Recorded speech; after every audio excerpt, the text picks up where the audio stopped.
भगवत गीता में छिपा है इस युग के हर समस्याओं का हल। इस धरती के हर इंसान को पढ़ना और समझना चाहिए ताकि वो अपने जीवन में सुख और सफलता को पा सके। श्रीमद् भगवत गीता में 18 अध्याय और 700 श्लोक हैं जिसे सबको पढ़ना थोड़ा मुश्किल है।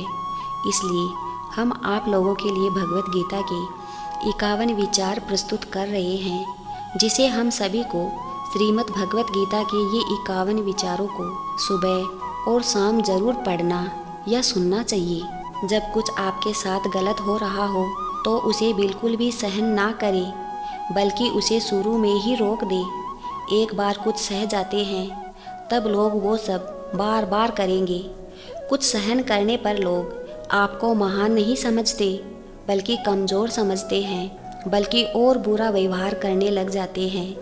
अगर आप अधिक अच्छा बनने का कोशिश भी करोगे तो लोग आपको कुचल कर रख देंगे, आपको महान नहीं समझेंगे। लोग आपको कमज़ोर और बेवकूफ़ समझेंगे। इसलिए गलती होने पर उसी वक्त डांट दे। जो इंसान सबसे ज़्यादा रिश्ते नाता निभाता है और उनकी गलतियों पर कुछ नहीं बोलता है, सबसे ज़्यादा लोग उसे ही बेवकूफ़ समझते हैं। सबसे ज़्यादा गालियाँ भी लोग उसे ही देते हैं और सबसे ज़्यादा फ़ायदा भी लोग उसी का उठाते हैं। इसलिए रिश्ते नाते ये सब में पढ़कर कभी भी अपनी ज़िंदगी खराब ना करें। जिसने आपको एक बार चोट पहुंचाई है, धोखा दिया है या कोई हानि पहुंचाई है, उस इंसान को दूसरा मौका कभी नहीं देना चाहिए। चाहे वो कितना ही कहे कि मैं अब बदल गया हूँ, उसे अपनी ज़िंदगी में वापस नहीं आने देना चाहिए। किसी को माफ़ करना अच्छी बात होती है, लेकिन किसी को माफ़ करके उसे ज़िंदगी से निकाल देना और किसी की गलतियों को भुलाकर उसे वापस मौका देना, दोनों बातों में बहुत अंतर होता है। जिस इंसान ने आपको दुख पहुंचाया हो, उसे दूसरा मौका कभी नहीं देना चाहिए। आपको अपने कर्मों का फल भोगना ही पड़ता है।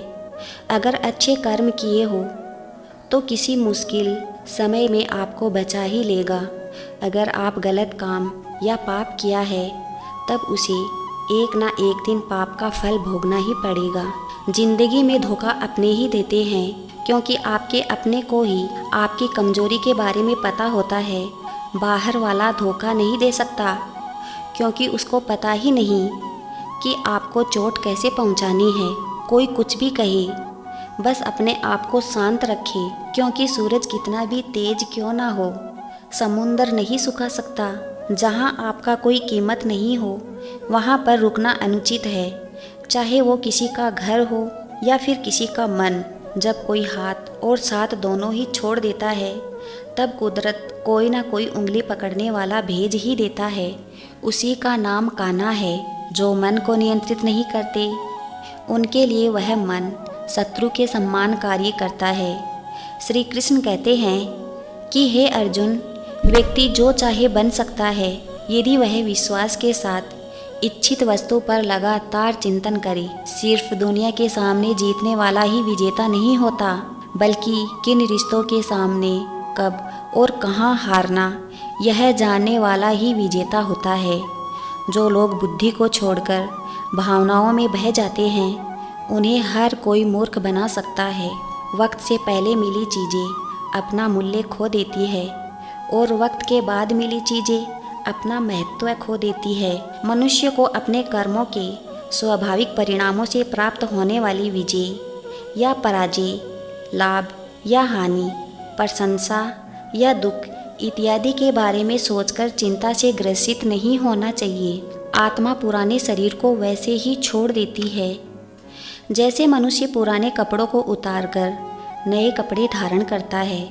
जैसे जल में तैरती नाव को तूफान उसे लक्ष्य से दूर ले जाता है, वैसे ही इंद्रिय सुख मनुष्य को गलत रास्ते की ओर ले जाता है। आपका विश्वास एक पर्वत को भी खिसका सकता है, लेकिन आपका मन का संदेह है दूसरा पर्वत खड़ा कर सकता है। हमारा खुद पर विश्वास होना बहुत ही ज़रूरी है, क्योंकि हम अपने रास्ते पर खुद चलते हैं। वक्त कभी भी एक जैसा नहीं रहता है। उन्हें भी रोना पड़ता है जो बेवजह दूसरों को रुलाते हैं, अपनी इच्छा शक्ति के माध्यम से अपने आप को नई आकृति प्रदान करें। कभी भी स्वयं को अपनी आत्मा इच्छा से अपमानित न करें। इच्छा एकमात्र स्वयं का मित्र होता है और इच्छा ही एक स्वयं का शत्रु है। अपनी पीड़ा के लिए संसार को दोष मत दीजिए। अपने मन को समझाओ, तुम्हारे मन का परिवर्तन ही तुम्हारे दुख का अंत है। श्री कृष्ण कहते हैं कि खुद को कमज़ोर कभी नहीं समझना चाहिए। अगर आप गिरते हो तो उठने का प्रयास करो, लड़ो, पूरी निष्ठा से अपना कर्तव्य करो, अपना कर्म करो, बाकी सब मुझ पर छोड़ दो। हो सकता है कि हर दिन अच्छा ना हो, लेकिन हर दिन में कुछ ना कुछ अच्छा ज़रूर होता है। धैर्य रखिए। कभी कभी आपको जीवन में सबसे अच्छा पाने के लिए सबसे बुरे दौर से गुजरना पड़ता है। रोना बंद करो और अपनी तकलीफ़ों से खुद लड़ना सीखो, क्योंकि साथ देने वाले भी शमशान से आगे नहीं जाते। समय जब न्याय करता है तब गवाहों की आवश्यकता नहीं पड़ती है। एक उपहार तभी असली और पवित्र होता है जब उसे हृदय से किसी सही व्यक्ति, सही समय और सही जगह पर दिया जाए, और जब उपहार देने वाले व्यक्ति के दिल में उस उपहार के बदले में कुछ पाने की उम्मीद ना हो। सुंदरता आपकी दृष्टिकोण में होती है। किसी को कीचड़ में खिला कमल भी लुभाता है तो किसी को चांद में भी दाग नजर आता है। श्री कृष्ण कहते हैं, जो कोई भी जिस किसी भी देवता की पूजा पूरे विश्वास के साथ करता है, तब मैं उसका विश्वास उसी देवता में दृढ़ कर देता हूँ। उदय किसी का भी अचानक नहीं होता। सूर्य भी धीरे धीरे निकलता है और ऊपर उठता है। धैर्य और तपस्या जिसमें है वही संसार को प्रकाशित करता है। श्री कृष्ण कहते हैं कि हे अर्जुन, जो व्यक्ति अपने सम्मान सर्वत्र सम देखता है, चाहे वह दुख हो या सुख हो, वह परम योगी माना जाता है। अहंकार और संस्कार में फ़र्क है। अहंकार दूसरों को झुकाकर खुश होता है तो संस्कार स्वयं झुककर खुश होता है। सेवा सबकी करो, मगर आशा किसी से भी मत रखो, क्योंकि सेवा का सही मूल्य ईश्वर ही दे सकता है, इंसान नहीं। जब सत्य से असत्य की लड़ाई होगी तो सत्य अकेला खड़ा होगा और असत्य की फौज लंबी होगी, क्योंकि असत्य के पीछे मूर्खों का पूरा झुंड होगा। अकेले रहना तुम्हें यह भी सिखाता है कि वास्तव में तुम्हारे पास स्वयं के अलावा और कोई भी नहीं है।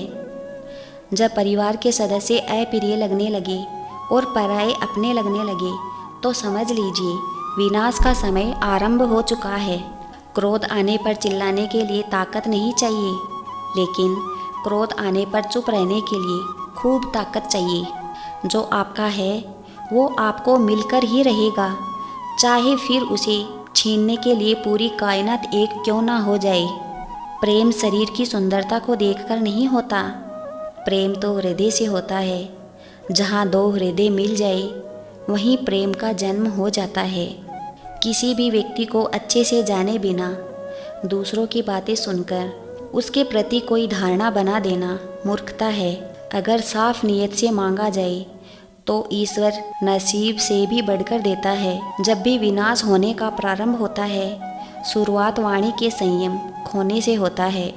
जीवन में सब कुछ खत्म होने जैसा कुछ भी नहीं होता। हमेशा एक नई शुरुआत हमारा इंतजार कर रही होती है। जीवन में यदि खुश रहना है तो अधिक ध्यान उस चीज़ पर दे जो आपके पास है, उस चीज़ पर नहीं जो दूसरों के पास है। विपत्ति में धैर्य, वैभव में दया और संकट में सहनशीलता ही श्रेष्ठ व्यक्ति के लक्षण हैं। जो व्यक्ति स्पष्ट और सीधी बात करता है उसकी वाणी कठोर जरूर होती है, लेकिन वह कभी किसी के साथ छल नहीं करता है। जो अच्छा लगने लगे उसे ग्रहण करो और जो बुरा लगे उसका त्याग। फिर चाहे वह विचार हो, कर्म हो या फिर मनुष्य हो, बुराई बड़ी हो या छोटी हमेशा विनाश का कारण बनती है, क्योंकि नाव में छेद छोटा हो या बड़ा हो डुबो ही देती है। परिवार और समाज दोनों ही बर्बाद होने लगता है जब समझदार मौन और नासमझ बोलने लगता है।